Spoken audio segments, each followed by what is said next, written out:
All right. Well, welcome back. If you've been doing virtual camp with us, you're familiar with the studio, but this is Lunchtime with Mr. Mike. Probably none of you have been able to have that because if I'm typically having lunch with you, it normally means you're in trouble, which hopefully you're staying out of trouble. Anyway, so Lunchtime with Mr. Mike is just a time to catch up in the middle of the day. We'll cover just some really stupid things sometimes. We might get into serious things later on, but for the first one, just got a quick question for you, and I've gotten some really fun answers to this through the years. But what's your favorite camp memory? Think about it. What's your favorite camp memory? Feel free to pause the video, post the story in the comments. It'd be great. I'll try to catch up and read them. My favorite camp memory, probably. I've been working at camp since 2006, so it's been a long time, and I've been going to camp since before then, so I've had a lot of camp experience. But the one memory that really sticks out for me is a memory from a camp down in the desert. Now, I want you guys to imagine in this camp you have a lake, okay? And I know it's a mirror, but you have a lake, and next to the lake there's a dock, and then there's also a road that runs down along next to the lake and then kind of comes out way over here at a canoe dock, and there was like a little snorkeling area. So you've got a dock that sits out in the lake, like right here, and what would happen is they would have campouts. Now there were 2 or 3 different camps using that facility all at the same time. So you think about all the different cabins and how many different groups are going out camping out every night. Well, I was camping out in the woods. 2 girls' cabins were camping out at the canoe dock, at the swimming dock. And so what happened was I was out there with my junior hires, and we were camping out, and it was out in the middle of the desert, so there wasn't much risk of things catching on fire. But there were these old, just weird-looking trees. They're called athel trees. If you've never seen them before, they're kind of this shrubby-like plant with like these waxy pine needle looking things, and they just drop those things all over the place. And so that's about as much risk as you'd ever have of something catching on fire. But where I was camping out was a pretty good clearing in the desert, so there was really no danger. Worst comes to worst, you just throw dirt over it and you're fine. But we had gone out and we had camped out, and we brought a 5-gallon bucket with us so that when the campfire was over, we could head back. We could get a bucket of water, chuck it on the fire, and we'd be good. Now again, remember, the lake's right here, and you've got this swimming dock where 2 girls' cabins are camped out. Well, I'm over here in the woods, okay? Now we're far enough away that it wasn't like, creeper, but I had to get up and I had to sneak my way through the woods, and I had to cross that road that I was telling you about. So again, here's the road, here I am, here are the girls.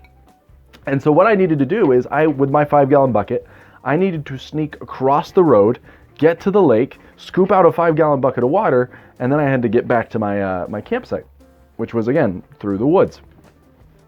Well, I didn't realize quite how many girls would be like up and about at that time of night, and so I slipped out. I was wearing my shorts and my sandals, and we were just hanging out by the campfire, so I didn't have a shirt on at the time.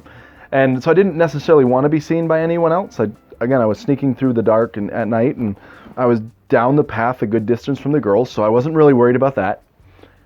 Well, as soon as I ran across the road to get to the lake, suddenly there was this screaming as all these girls from the swimming dock saw what I can imagine was this pasty white figure come booking it out of the woods, cross the road, and then vanish toward the lake, which they're camping next to.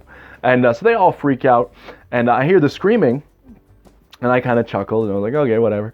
And I get my 5-gallon bucket of water, and I'm about to start back, and I hear all this as all these girls come storming down to where I am. Now, I'm in the woods, okay? So again, to use this illustration, here's the lake. Along the edge of the lake were some trees, and so I'm stuck in the trees down the ways a little bit from the swimming dock. And all these girls are now lined up on the road trying to find out what it was that they all saw across the road, which was me. And I wasn't really wanting to be found by a bunch of teen girls from the teen camp. Again, I was with the junior high camp that week. And so I'm hiding squatting down in the bushes so that no one can see me, and the girls are, talking, and they're shining flashlights and trying to figure out what's down in there. I completely did not acknowledge that I heard them. I just stayed hidden. So finally the girls, they kind of lost interest, and they were milling about enough, and they started making their way back to the canoe dock. And so when I realized that I had a chance, I stood up and I just hot-footed it across the road, booked it back onto the trail, and you should have heard the screams. Oh, it was great. There was just a whole new wave of shrieks, and I didn't care at that point because I was running off toward my campsite. Well, I knew one of the girls who was a counselor at that campsite. And so on the weekend I caught up and I was like, so did anything weird happen to you during the camp out? And they're like, yeah, I did. How did you know about that? And I'm like, it was me. And so that's one of my favorite camp memories. It's one of those one-time stories that you're like, this one time at camp I did something. And so anyway, let me know your one-time story if it doesn't take too long to type out. Just want to know what crazy, stupid thing you've done. Now, if it is like I broke the rule and I didn't get caught, you probably shouldn't share that with me. Yeah, you probably shouldn't share that with me.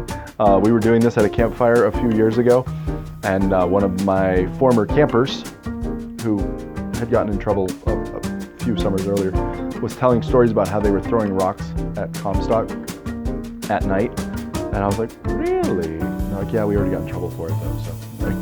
So I hadn't gotten them in trouble because I hadn't known about it. But anyway, so that was just one-time story. So what's yours? I hope you guys have a good lunch, or whenever you decide to watch this. And we miss you. We hope to see you guys next summer. Tune in tomorrow for a little bit more lunch with Mr. Mike. And hope you guys enjoy it. All right, I'll see you guys around.